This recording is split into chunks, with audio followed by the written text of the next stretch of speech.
So this is another data science incubator about working with Git from the terminal.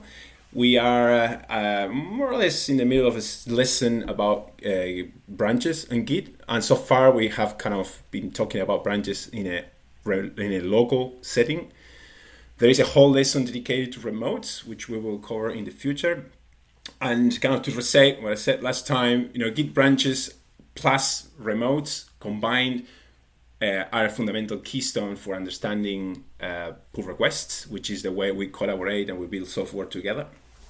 So although this kind of is moving a little slow for many, maybe it is also moving at a good pace for some, even like me, who have some kind of broken models about how things work, and we were just discussing offline or off video with Katarina about how I have just learned something new from interactions with her. So thank you for that. So feel free to interrupt me. My goal is not to kind of fit a lesson in a meetup. It's just to actually use the lesson as an excuse to have these kinds of conversations.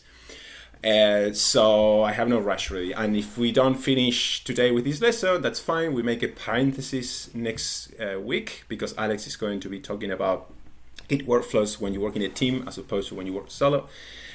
So then, if we make that parenthesis and we're not done today with this, then we'll continue after him. So any comment about that right now before I actually start following the lesson? Can you see my screen? Thumbs up, someone? Good, great. So I'm gonna shift to my RStudio Cloud thingy here. First, I wanted to kind of mention that that the reason why I'm in RStudio Cloud and you see a prompt that is way shorter than you might see is because I use the variable PS, PS, and I defined it in my configuration file. So if I go to my .profile file, which is, it has to live in the home directory of your computer. In this case, I'm using not my local computer, I'm using an RStudio computer through the RStudio Cloud platform. So you will see that I have this line here. So this line is what makes my prompt show just my working directory, only the base name of that, as opposed to showing a very long prompt. And the reason why I like that is because as you start typing things, if the prompt is too long, then what you type kind of wraps under that, and it's really awkward. So if you would like to have a shorter prompt, I recommend you use that variable. So type just this line in a file called .profile and put that file in your home directory, and that will do the trick. So what we covered last time was Git branch, basically how to create a branch, how to check out into a new branch, and this idea that a branch is a parallel reality where you can experiment, do things, and then if you're happy with what you see, you can merge those changes into the main line of development. Because we use mostly a workflow that is called the GitHub workflow that involves only one long-lived branch and then short-lived kind of feature branches, then we do find ourselves doing this branch work merge very often. So we got to a point last time where we created a branch called experiment. Actually, let me show you with Git branch where I am. Notice that I was kind of showing an example on the fly, and I created a different branch called Toy Branch. And by accident, I committed what I intended to commit into the branch experiment. I committed it into Toy Branch. So this first part of the lesson is going to be actually, fixing my own mistake, and that will hopefully be insightful for some of us. So it is, of course, not only possible to merge a branch into the branch master, but it is also possible to merge a branch into another branch, any other branch, because master is no more and no less than just another branch. It is only a convention that master is the main line of development, and indeed it is changing. Actually, GitHub is suggesting the use of actually not just suggesting, imposing that new repositories are called no master but main. But you can change that default. I have just done recently. So the first thing I want to do, I would like to just follow the lesson. I would like my experiment branch to have what my toy branch has. So let me show you. I'm using RStudio.cloud, which is RStudio. That means that I can also get the really nice interface to Git that RStudio provides. So I can see the history of my Git repo, and let's see. So here I am in my toy branch. I could say, hey, I want to see all branches here. So as you can see, I've been kind of working for a bit on the background before I started recording. So I added a bunch of commits, I did a bunch of changes just to kind of conform with the lesson. But again, these changes are not in my branch experiment, in my branch toy branch. And notice that my branch experiment is still pointing to the same commit where master is pointing. So what I would like to do now is to merge all the changes that I have in my branch toy branch into experiment. So experiment moves 1, 2, 3, 4 commits ahead of master. So let's do that. So one thing that I didn't do in my prompt that is really useful and I do recommend is to add the current branch in which you are at. So right now the only way I have to know in which branch I am is to type the command git branch. So I'm in toy branch and I would like to check out the branch experiment.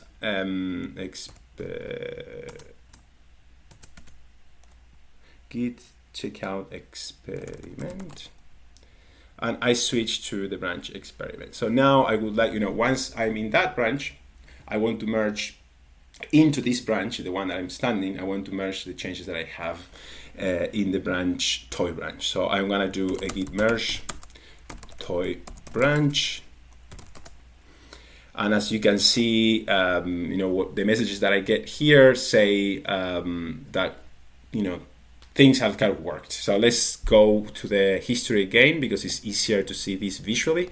Let me refresh this. And as you can see, the toy branch, which was before pointing to master, has moved 1, 2, 3, 4 commits ahead of master now, and is pointing to where experiment is, right? So the two things are at the same place. Sorry, what was here before was the experiment branch and has moved to where toy branch is.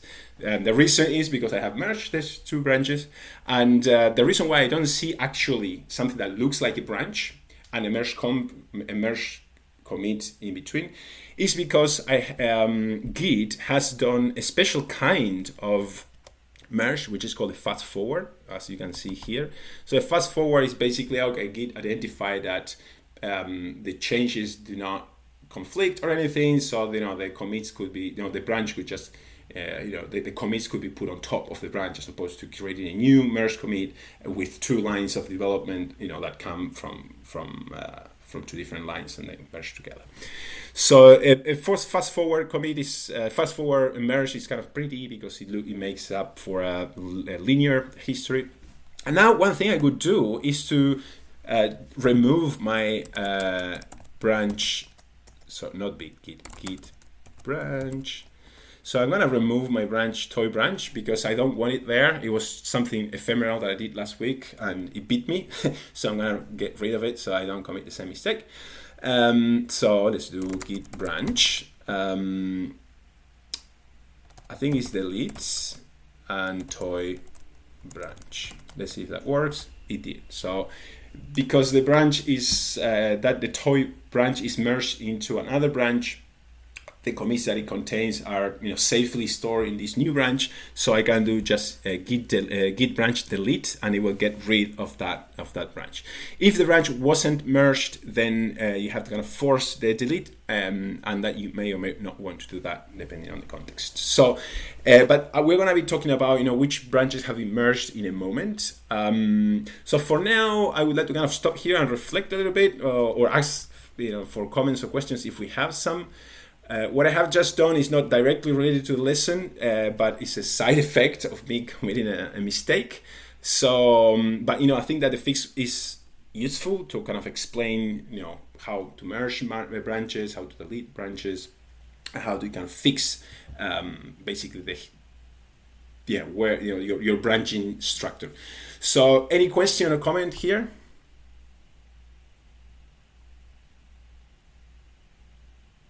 No? Okay. Then I guess that suggests. Yes, go ahead.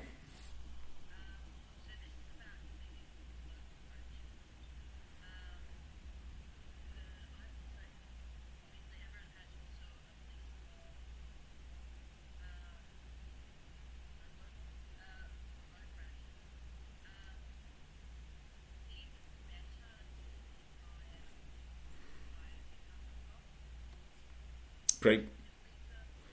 Great question. Yeah. Let me then say something that you haven't said, but it might be useful to just keep it recorded in the video, and that is why we might want to delete branches. So I have found in my own practice that sometimes I have a branch I experiment is very vague, and it is very possible that in a month from now I will want to experiment again. I will create another branch called experiment, or think that I'm creating a new branch and I'm actually working with the old branch, and weird things can happen because for example, in particular, when you want to bring stuff that is not in your local repository but in another repository, which is this remote repositories that we're talking about, we are going to cover in detail later. It can happen that your local branch that you think you are creating, instead you are not creating, you're just reusing a branch that is stale, that is leaving your local repo. So that is why, and then what happens is that the commits that you end up pushing to GitHub are not the commits that you think you're pushing, are the commits that have been stale for a month or so. So that's why we want to keep our branches as clean as possible. So I'm now kind of actually going specifically to your question, where it's best to delete them. GitHub has a setting that I do set in the repos that I generally maintain, but I may have missed it somewhere. And that setting is to tell GitHub to delete every branch after it has been merged. That way, once we are sure that what we have in that branch is no longer needed, then we just get rid of that branch. But that only affects the remote. So if you are working in your local repository, whatever branches that have been removed, deleted from the remote, won't automatically disappear from your local repo. And that's a good thing, because sometimes someone like me may be deleting branches for hygiene on the remote end of the repositories, but locally you still want those changes to be there, so you want to have control, right? So yes, I do agree. I think it's best to on GitHub to agree that in the main line, in the source repository, in our case in the one that lives in the 2degrees organization, I think it's best to delete them automatically. And then when you locally, you can what's called prune. There is a command called git prune, and then you say which git remote prune, which tells Git to look, to basically to fetch the metadata from a remote repository, to notice which branches are never have been deleted, and then also delete them locally. So again, git prune, git remote prune. So you have to say specifically which remote you want to prune. For example, the full command would be something like git remote prune origin, or git remote prune my fork, or whatever. This idea of deleting branches automatically is like an opinionated framework. GitHub recommends that. Actually, Jackson and I were in a GitHub conference recently, and that's what they recommend. But I opened the room especially for Alex to disagree with my opinions, or anyone else that has any comment or opinion about that.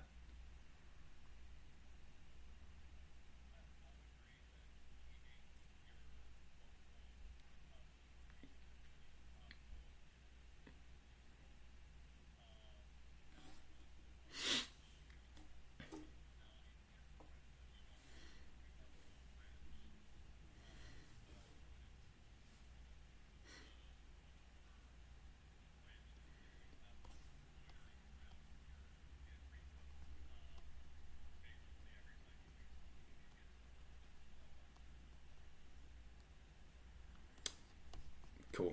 Thanks for that. So the commands that you need to know about to clean your local branches are, git branch -- delete, and you can always ask for help with. Let's actually do that. Let's ask for help with git branch. Here, let's expand this a little bit. I would like to see the part where we delete branches. Git branch. Okay, so as you can see, there is a -d, which is shortcut for delete, which will remove branches that have been merged, like what the example I have just shown. But sometimes, you try something out, didn't work out, won't work out, you just want to get rid of that branch, even if you haven't merged it to anything else, and then you do -d, which is a shortcut for delete, which is the soft version, the safest one, and then adding the force flag. So with that, you get rid of a branch, whatever, right? And if you do remove this is of course dangerous. You remove a branch and it looks like you're never going to see it again. But there is something called git ref log that, when shit happens, then, you go to the git ref log. There is a command called git ref log, which you can, again, ask for help about, and that will help you recover even branches that you have force deleted. But try to not need that. Use it eventually, but it's not fun. Any other comment here? Okay, I suspect that the lesson will get a little bit more on these things, on Git, on deleting branches, but I don't exactly remember that. So, well, to continue with the lesson, it is asking us to switch to the branch. Okay, it's just kind of discussing the checkout command, right? So the checkout command, you use it for a bunch of things. For example, to change a branch from one branch to the other, but then you use it also, for example, to check out the history of your repository in a specific commit, or you use it to remove some changes that you have in your staging area and you don't want to use them at all. So why is the git checkout command so kind of versatile and maybe confusing? And the reason is because what explains that and clarifies that is when you have a strong mental model of what a Git repository is. So Git checkout, all it does is it goes into that .git folder, looks for the history of the repository as it has been stored, indexed, and then brings something from there and transform what you experience in your folder, what's called a working tree, into what is already stored there. So that's why you can do you can check out a different branch, because what you are doing when you check out a different branch, you're actually going to that .git folder, looking for the version of your repository as it is in that specific branch, and a branch, remember, is no more and no less than just a pointer to a commit. So it looks for the commit that to which that branch is pointing, and then brings the working tree, it puts that in your working tree, so that your folder now, what you experience is, the history as it was recorded in that particular commit. And then, why, for example, it works too when, you have something in your staging area, and then you do git checkout, a particular branch, why does that change that you have in your staging area disappear? Well, again, because what you're doing is you're going back to your Git repo, storing the .git repository, and bringing those changes from the history as it was in the branch that you are checking out, and it's gonna overwrite what you experience in your working tree. So that's what actually checkout means, and that's why you can use it for a range of things. The lesson mentions a Git Switch command that apparently is available since Git 2.23. I updated Git today, and it says 2.17, so I don't get this switch. I never got this switch command ever, so I will just stick with the Git checkout. But I would like to ask anyone who has been using Git intensively if you actually do have a Git switch command.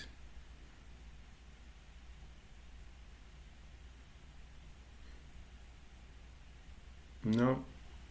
Okay. So I don't know. Honestly, here, their opinion is that it's much nicer because probably it's kind of closer to your intention. When you want to switch a branch, then Git switch could make more sense. But I will just stick for now with Git checkout because again, if we do understand what checkout actually does, then I think it's pretty useful. And I guess that even if this version that uses Git switch becomes eventually popular, it's not going to happen until some time from now. So in the meantime, probably it's better to just you're gonna see in documentation everything Git checkout way more than Git switch, I guess.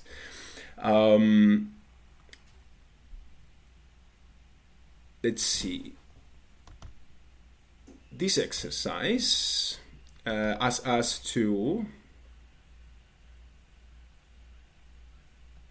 Okay, I think it's asking us to kind of create a new branch, add changes, and merge it into master, just to into master experiment, just to experience the thing of merging. But we have done it, in the beginning of this video, when I was kind of fixing the mistake that I made last time. So we may be able to skip that part. Let's see what else.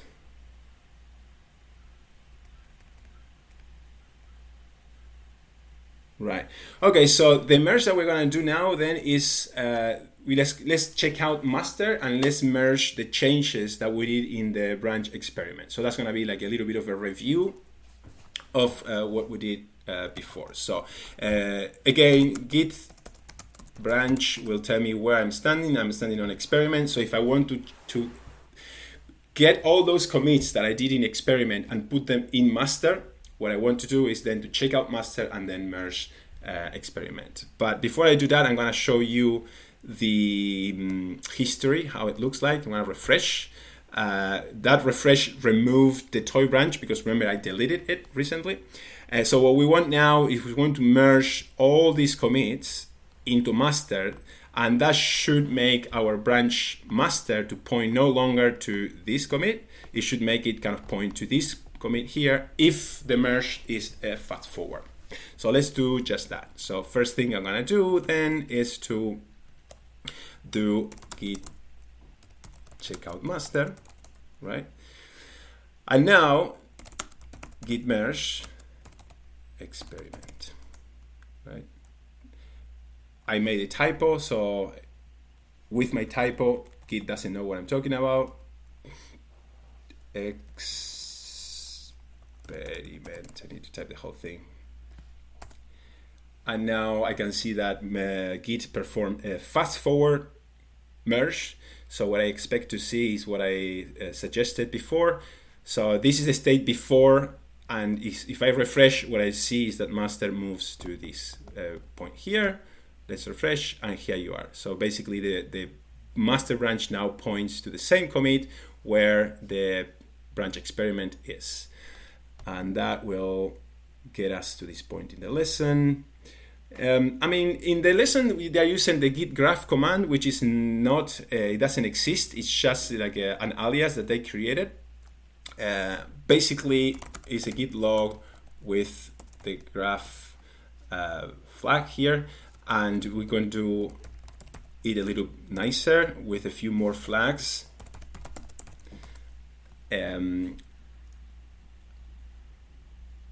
However, because we have a fast forward commit, we don't see this split here.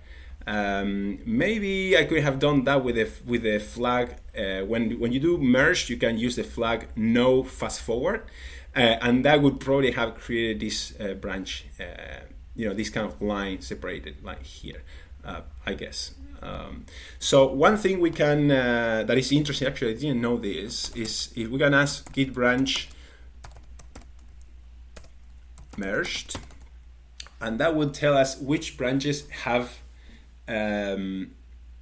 been merged as opposed to those who haven't been merged. And the reason why you may want to know this is because then you can use Git Delete, the soft and safe version, to remove branches that have been merged. And if the branches have not been merged, then you have to either not touch it because you may need it, but if you're sure that you don't want it, then you have to delete force or the shortcut -T. And I think with that, we are gonna wrap up here. Deleting branches. Okay, so let's remove that branch delete, that branch experiment. Is a repetition of what we did before. Git branch, because experiment was useful, but we already merged it, and we can see that because we use Git branch --merged, and we see it listed there. Then it's safe to do Git branch -D or the long form --delete. Git branch, I forgot to say experiment, and then the branch is gone. So if I do Git branch now, I only get master and English, that who knows where that comes from. But that branch, again, didn't show up in the Git branch merged command, meaning that branch called English wasn't merged, right? So if I wanted to remove it, I would do Git branch -D English, right? And then it's gone. So if I now clear this up with Ctrl-L and do Git branch, the only branch that I see now is master, and I can also confirm that with here. So I can refresh in the Git interface from our studio. Look for all branches here. Actually, yeah, all branches. And then if I scroll down, I should see no more branches than the one that I know of, which is master.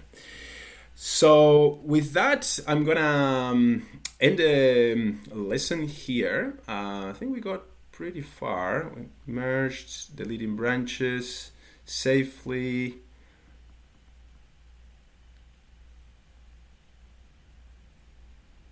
Encountering a fast forward merge, which we already did, and moving optional.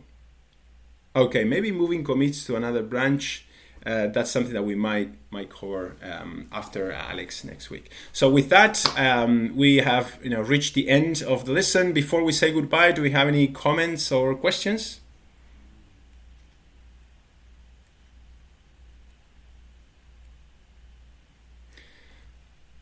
No. Okay. Thank you very much for showing up today. I know it's a busy day for a lot of people here. Where are your faces? Here, is it? Yeah, here you are. So thank you very much. See you next time. Ciao, ciao.